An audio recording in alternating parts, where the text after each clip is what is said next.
looking back, it happened so quickly. 1 minute, I was making the decision to stop eating. The next minute, I was now being told I had 8 weeks left to live. I had an amazing family who loved me so much and told me that I could be whatever I wanted to be. But I was bullied at school and life was tough for several years. I felt quite lonely, I felt isolated. There was just lots of questions. I was really confused about who was I meant to be. It felt like I always had to be somebody that I wasn't. I then lost 2 people who were really close to me. I felt like I had no control over what was happening, and that feeling of loneliness and isolation just got deeper and deeper, and I was left feeling worthless, that I was unlovable, and that was this going to be what happened for the rest of my life? So at the age of 15, I made a decision to take control of something in my life.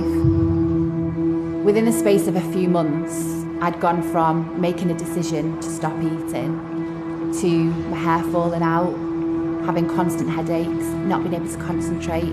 I had brown patches all over my skin, and it surprised me how quickly it happened. Like, I remember lying in bed at night, my skin would hurt because it was stretching so much because there was so little of me left. I felt trapped, I felt scared. This thing that I started off in control of had taken control of me. And I ended up telling my mum everything. I was fed up of living this constant lie, and I knew that I needed help. The next day, my parents dragged me to the doctors, and the doctor started to tell me about how I'd knocked years off my lifespan, how my chances of having children would drastically decrease, and said, "Shell, if you don't start eating again, I'm going to give you 8 weeks to live." And she asked me to draw a picture of how I viewed myself. I remember drawing this picture of a normal girl. It was at that point that I was told I had a mental health issue. It was diagnosed as anorexia. It was a constant battle to get better. I was seeing doctors, counsellors, dietitians, and I just didn't feel like anybody really understood me and what I was feeling. I just felt like I was at the bottom of this deep pit and there was no way of getting out. There was a youth worker in my school called Steve. He started to tell me about this verse in the Bible about Jesus wanting to be my friend and share a meal with me. And I was thinking, how inconsiderate. I'm here struggling with this eating disorder and you're telling me that Jesus loves me and wants to share a meal with me. And the bell went and I had to go to my next lesson, but I was so cross and so angry and so caught up with the things that he'd said. But I also couldn't stop thinking about it. Steve invited me to go to his band practice at the local church, and I met his other 2 friends, John and Tim. And through listening to them and just being in church, it started to change my perceptions of God and church and Christians. And it led to a really significant moment. I sat on the end of my bed and I just said, God, if you love me as much as all of these people are saying you love me, you need to come into my life and do something about this mess that I'm in, because I can't do it on my own. And this warmth just started to rise up in me.